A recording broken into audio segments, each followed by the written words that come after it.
اللہ تعالیٰ کی یہ وسیع و عریض کائنات ایک کتاب کی مانند آپ کے سامنے کھلی ہوتی، آپ اس کی سیر کرتے اور اس کے اشاروں کو سمجھنے کی کوشش کرتے۔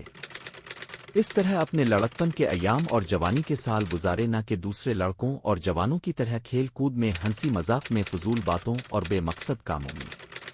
اس نو عمری میں اپنے بڑوں کی سی سوجھ بوجھ اور دور بینی تھی۔ بچپن کا واقعہ ہے، کعبہ کی دیواریں بن رہی تھیں، بچوں نے تہبند اتار کر کندھوں پر رکھ لیے اور پھر پتھر ڈھونے لگے، لیکن اپنے اور مضبوطی سے باندھ لیا۔ چچا نے کہا، بچوں کو دیکھو، اپنے اپنے تہبند انہوں نے کندھوں پر رکھ لیے ہیں اور اب کیسے مزے سے ڈھو رہے ہیں، تم بھی ایسا ہی کر لو، پھر کندھے نہیں دیکھیں گے۔ مگر چچا کے کہنے سے ایسا کرنا چاہا تو مارے غیرت کے اب بے ہوش ہو گئے۔ مکہ میں عام رواج تھا کہ رات کو لوگ اپنے اپنے کاموں سے چھٹی کر کے جمع ہوتے، طرب ونشات کی محفلیں آراستہ ہوتی، دلچسپ تفریحی پروگرام رہتے، داستان گوئی و داستان سرائی اس پروگرام کا ایک اہم جزو ہوتا۔ کوئی شخص جس کو اس فن میں کمال ہوتا داستان سنانا شروع کرتا اور لوگ رات رات بھر بیٹھے سنتے رہتے۔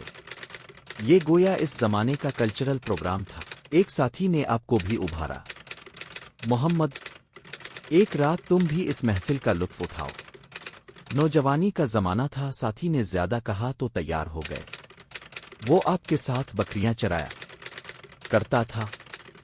فرمایا، اچھا، آج رات میری بکریاں تم دیکھتے رہنا، اور پھر اس تفریحی پروگرام میں شرکت کی غرض سے آپ آبادی کی طرف چل پڑے۔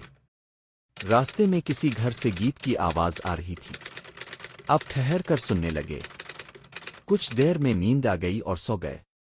آنکھ کھلی تو دن چڑھ چکا تھا، سورج کی گرمی میں تیزی آ چکی تھی۔ اب ساتھی کے پاس لوٹ آئے۔ ساتھی نے دیکھتے ہی پوچھا، کہو محمد، رات کیسی گزری؟ دیکھو۔